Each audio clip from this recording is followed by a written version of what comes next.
Не знам дали ви текна на овој филм и на Витни Хјустон, ама дефинитивно во наше време нема кој го немаше гледано ова парче, а ова парче музичко и видео е вовед во денешната наша централна тема која што со Јована неколку пати ја најавивме, а тоа се така наречените VIP личности или very important person. Зошто се толку важни персони во животот и кој се грижи тие да добијат на тежина, односно како изгледа обезбедувањето на премиерот, на претседателот на државата, на членовите на владата и дали тоа е ефикасно и дали постојат реални закани по овие луѓе. Зборуваме со еден од луѓето кој што има работено во овие служби, некој наш успешен спортист кој што ја представува Македонија на сите можни првенства, човек кој што многу млади деца ги поведе по спортскиот пат и е заслужен за многу убави фини спортски приказни. Тоше Зафиров, добро утро и добре дојде. Добро утро и поздрав до сите, до вашите гледачи.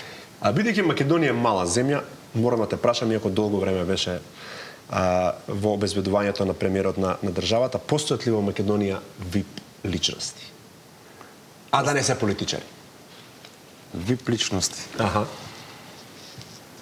Па не би рекол, например, кај нас. Освен оние што се на овој позади тебе е премиерот Никола Груевски. На официјални функции. Тоа се веќе високи VIP личности кои што треба и кои што според закон и устав мора да имат обезбедување, и мислам дека секоја VIP личност која што е на одредена функција, посебно хиерарски колку е погоре, мора да има обезбедување физичко.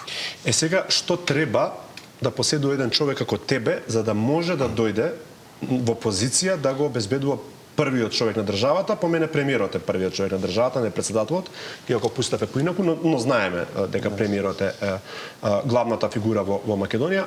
Како се станува прв човек во обезбедувањето на првиот човек на државата? Па реално како би требало да биде многу поразлично од она што се случува кај нас со години и години. Кај нас повеќето дел од тоа обезбедување е обично партиско обезбедување.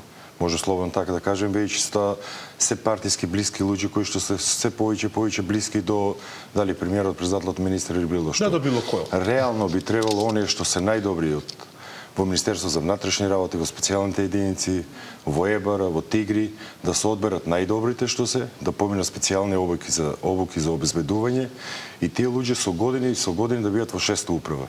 Да не бидат луѓе Шеста управа за обезбедување која што ги обезбедува VIP личностите во Министерство за внатрешни работи. За пета, за седма, за шеста управа за обезбедување. Да, обезбедување на VIP личности, и тие треба да бидат таму луѓе навистина професионалци кои што немат никаква партиска позадина позади себе, луѓе кои што нема да ги познава никој, но кои што професионално ќе се обавуваат својата дејност, и луѓе кои што ќе бидат оставени она што го работат, што најдобро знаат да го работат самите, без никакви притисци. Сакаш да ми кажеш, Тоше, ние сме на ти бидејќи долго време се познаваме, дека било кој премиер или министер, небитно, може сам да си одбере собствено обезбедување. Пример, станувам јас утре премиер, што е научна фантастика, и си викам, сакам овие тројца, може да си донесе сам премиерот или мора да земе од структурите? Може да земе од структурите, но може да се донеси и од надвор. Значи собствено обезбедување, да, и мислам дека тоа е најголемиот проблем кај нас, бидејќи не се луѓе кои што се константно со години и години. Јас знам и премногу имам и ова тема ја имам обработувано, има држави кои што со обезбедувањето е со години и години истото. Без разлика дали се менјава премиер или министер, луѓето си остануваат исти. Бидејќи сепак тие се луѓе кои што поминале многу обуки и кои што се професионалци и знаат да си го работат тоа, а кај нас е навистина спротивно од сето тоа, кој како доаѓа си носи собствено обезбедување, веднаш се бркат тие што биле до сега на работа, се сметат како непријатели. Значи кој се друго во Македонија. Кој се друго што, да. Добро, ајде да почнеме со тебе, како ти дојде до позиција да бидеш во личното обезбедување на премиерот тогашен на Република Македонија Никола Груевски? Па моите почетоци како обезбедување започнаа уште во 2001 година. 2001 година тогаш почнав како припадник на војната полиција. Војната полиција е специјална единица во редовите на армијата на Република Македонија, и уште од кога со самото започнување на мојата работа бев распореден во оделение за обезбедување во Министерството за одбрана. Значи војната полиција, сите оние високи... Тоа значи дека министерот за одбрана го чуваш или...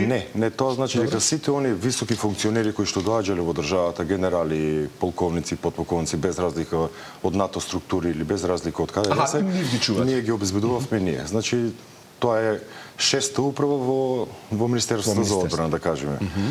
По онака сликовито. И таму бев некои цели 5 години, навистина поминавме многу обуки во војната полиција, константно 5 години. Претпоставувам многу личности што обезбедувале. Многу личности, многу време поминато таму, многу обуки поминати таму, многу и гаѓање со оружје и сето тоа, сите оние курсови ги поминавме.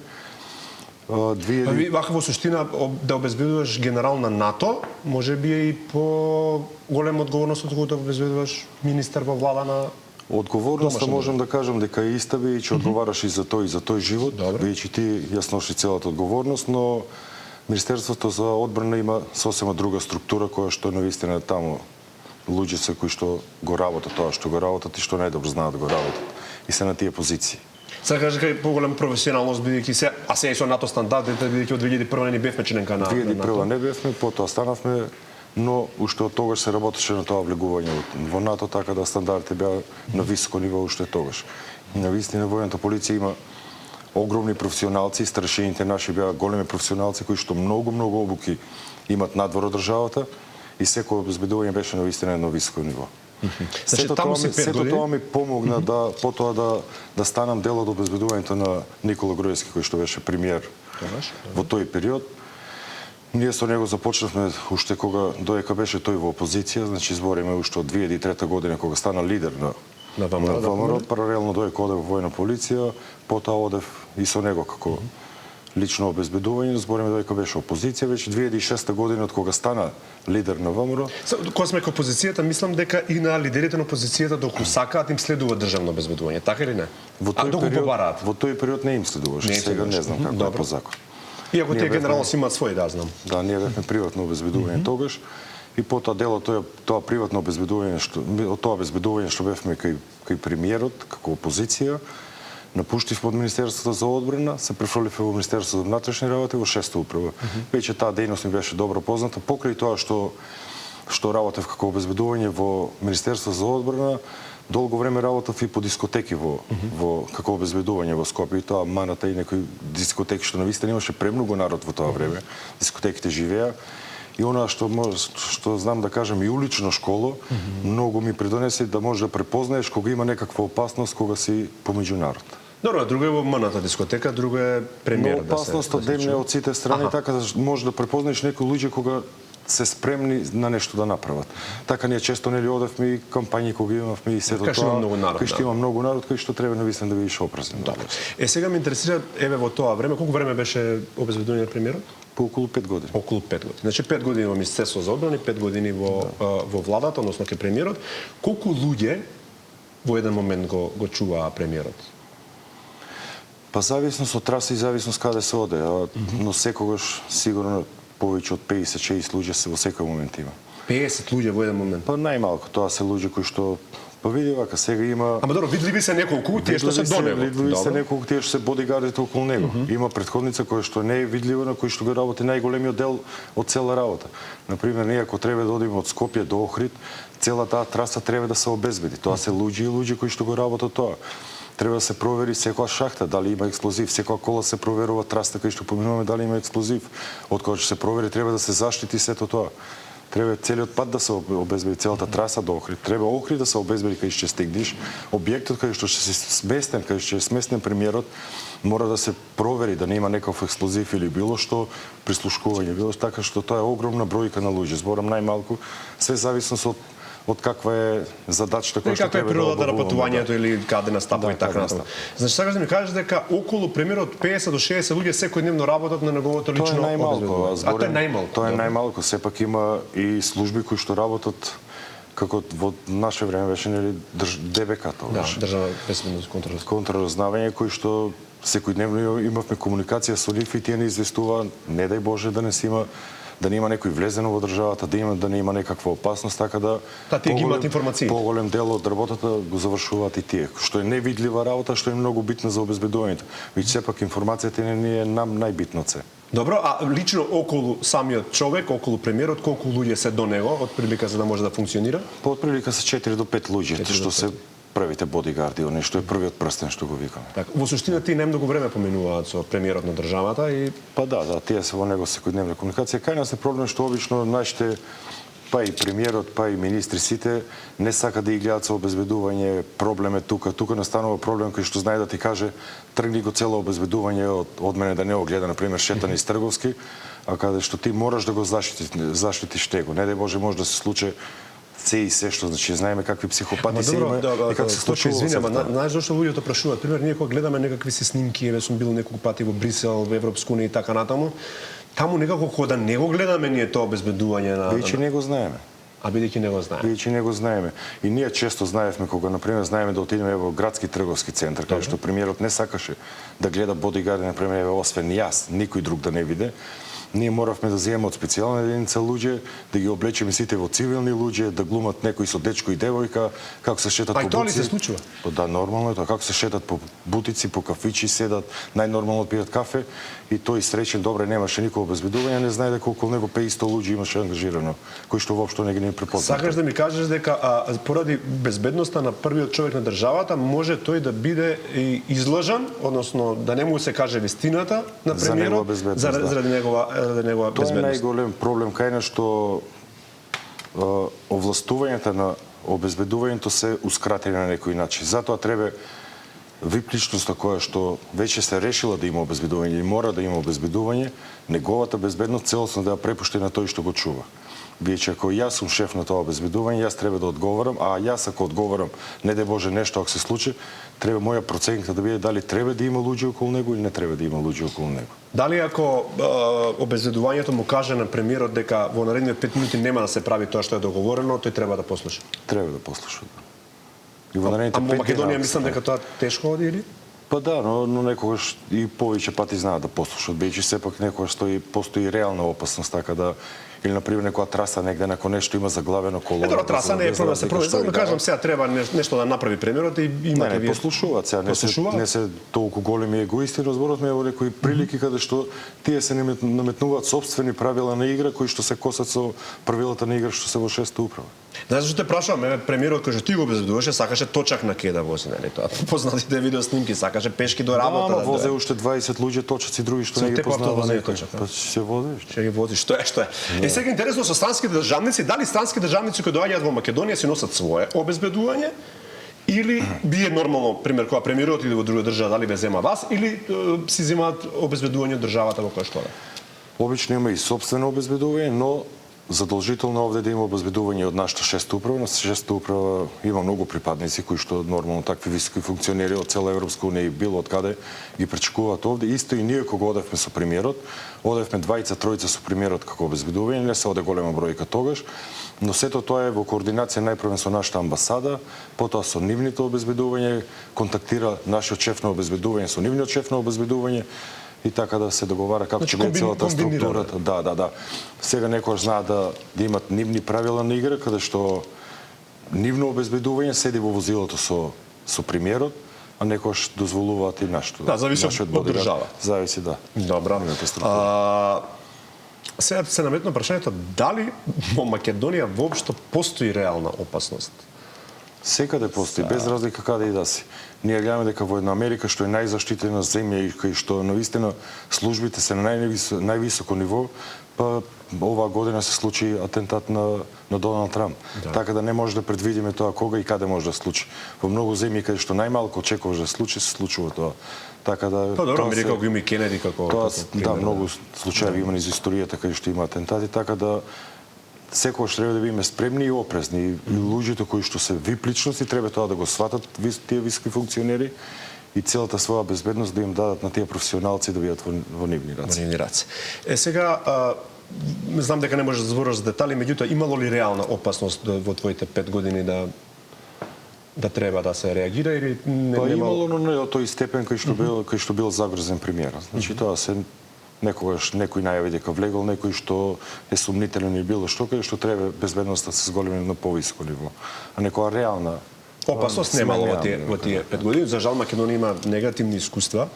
Ќе се потсетиме дека првиот македонски председател Киро Лигоров имаше атентат без никаков безбедносен протокол. Тоа е одговорот на прашањето што постоите и дали постои реална опасност во Македонија. Ние имаме еден атентат кој што се случи и еден сомнителен авионска несреќа, да го наречеме така. Значи од 5-6 председатели, 2 со смртен исход, односно председателот преживеа, но нели подоцна почина.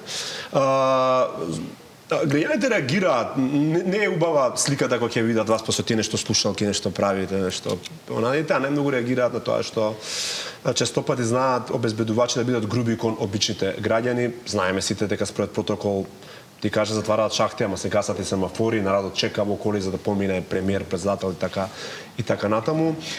Но сепак станува збор за обични луѓе. Колку во твоето на 5-годишно професионално работење знаеше со премиерот да направиш и приватен муавет, колку знаеше да некојаш да побара совет, да имате некаква приватна комуникација или строго се држат до професионалност. Бидејќи сме и сепак мала земја и се познавате меѓу себе луѓе. Да.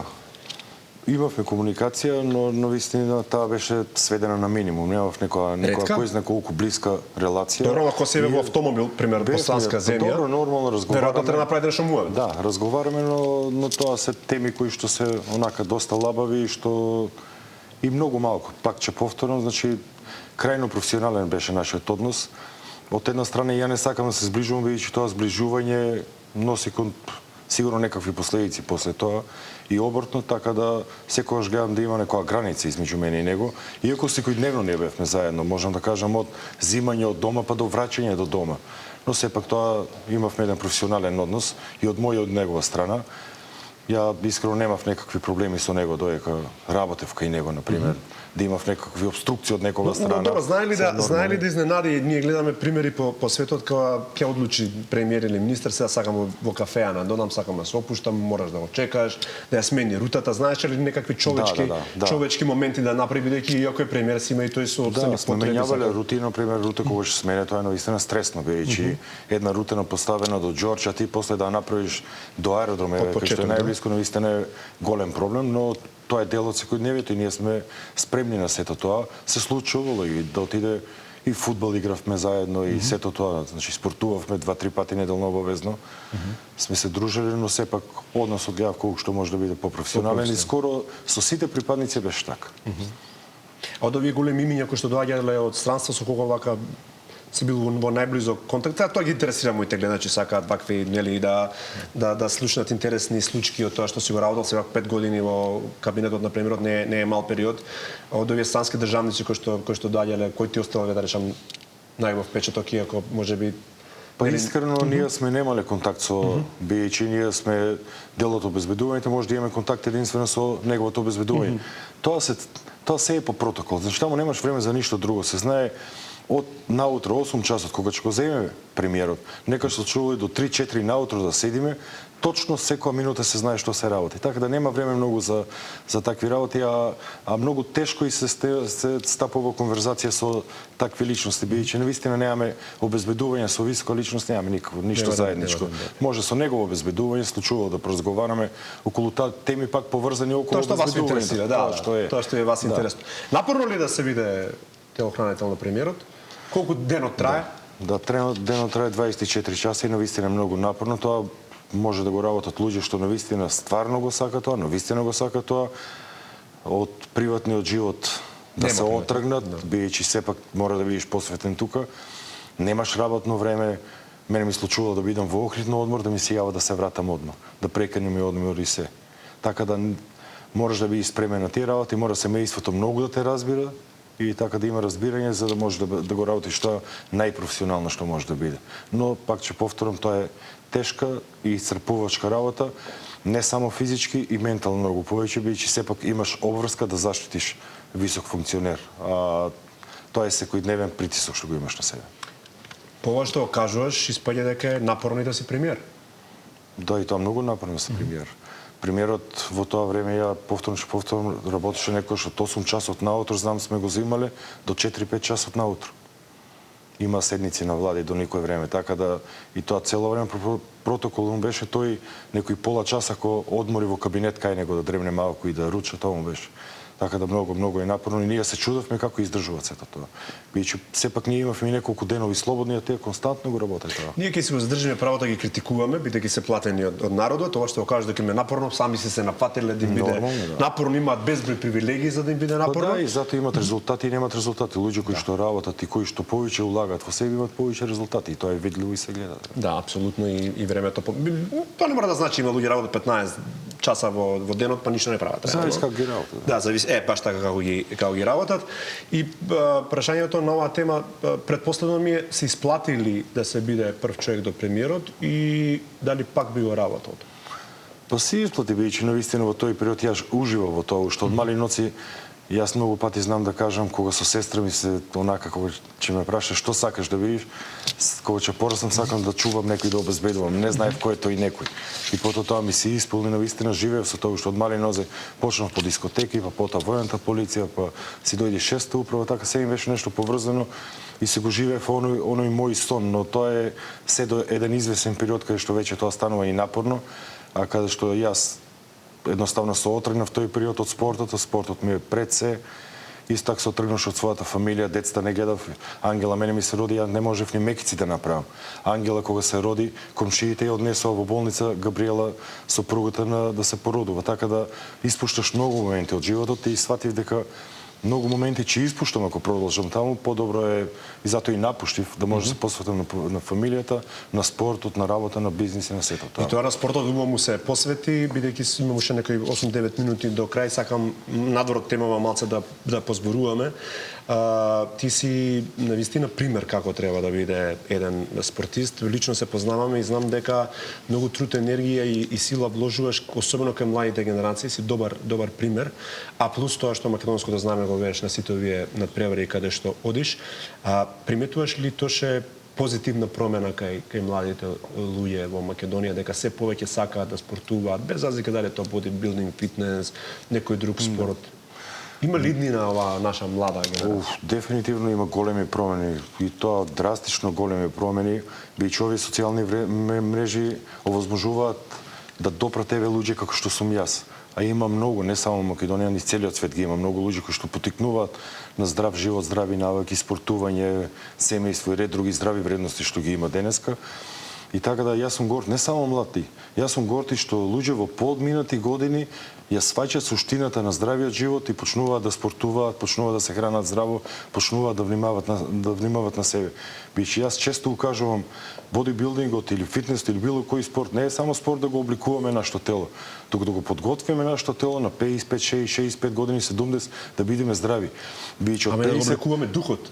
Меѓу другото. И ментално секако тоа е многу јако. Ти си голем верник, знам, те следам, знам колку се трудиш. Да, бидејќи од 50 година натаму веќе ние имаме повеќе од 25-30 години за живење, убави години. И треба да го припремаме телото од тие години, 30 години, 40, без разлика колку и да се ги проживееме онака здраво како што треба. Да може со нашите внуци да потрчаме, да се поиграме, да се движиме нормално, да се храниме. Така да тоа се многу битни моменти. Единствено нешто тоа е спортот, здрава храна и сон. Не постои ништо друго што може да го замени тоа. Добро, вие цело семејство сте вклучени во оваа, би рекол, мисија која што работите професионално, имаш и многу убав клуб, односно бодибилдинг центар, работиш на планови на здрава исхрана, постојано, така што баш си фокусиран. Па јас го работам ова 30 години од направив од моето прво надпреварување. Навистина ова јас премногу го сакам. И ова го работам со љубов. Две книги напишано, да. Втората е позитивна психологија.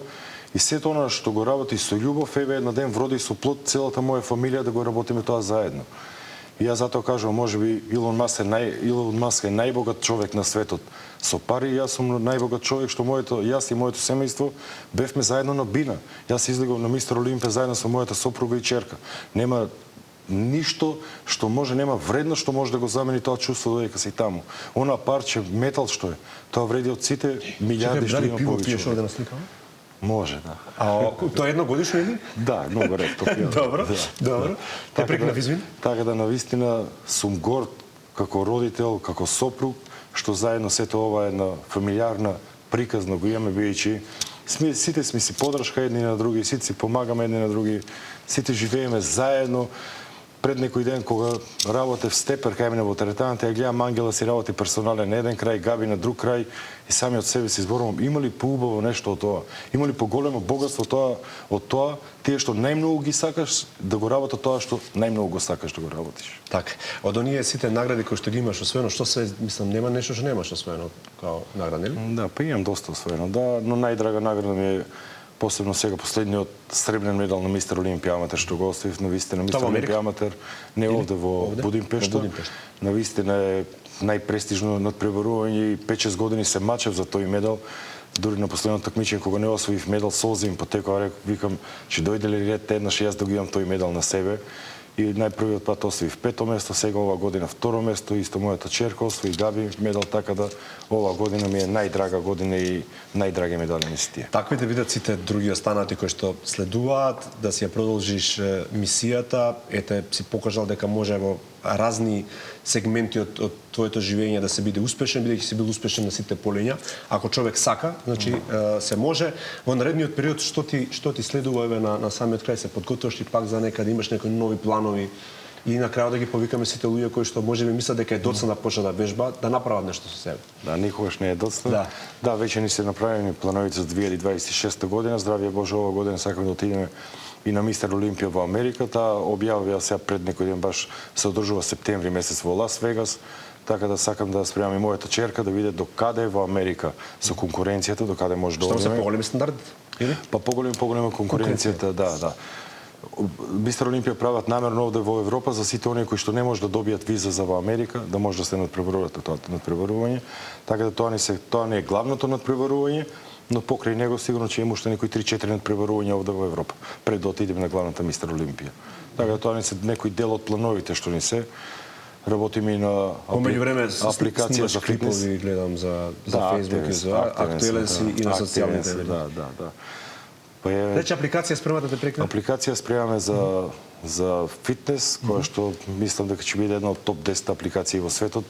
Биеќе работиме заедно со инвеститори од Индија кои што инвестираат во сета таа апликација. Браво. И мислам дека тоа би било еден успешен проект и навистина еден глобален проект кој што може цел свет да го опфатиме с тоа. Супер, тоа е еднината реално. Па реално тоа, да. Луѓето се почесто дома си прават теретани, се почесто од дома вежбаат, се почесто им треба личен тренер, се почесто сака да погледнат. Овде совети. буквално ќе бидеме до фитнес асистенти кај што ти секојдневно ќе добиваш од нас јавувања, добро утро, како си, дали стана, што појадуваше, што доручкуваше. Контрола. Според твојот оброк го прилагодуваме следниот оброк, така да навистина на високо ниво. Добро, Тоши, уште ти благодарам. Те очекуваме да ни дојдеш со Јована во студио, кога имаш нешто да најавим интересно, секојаш имаш. Ти благодарам што се нафати да зборуваш на оваа тема, не секој сака да зборува околу обезбедувањето на VIP личностите и ти посакувам добро здравје и пак да се видиме зубаво. Благодарам и на тебе и поздрав уште еднаш до сите ваши гледачи. Ти благодарам, ќе го преслушам на рака, а вие во меѓувреме ќе гледате реклами.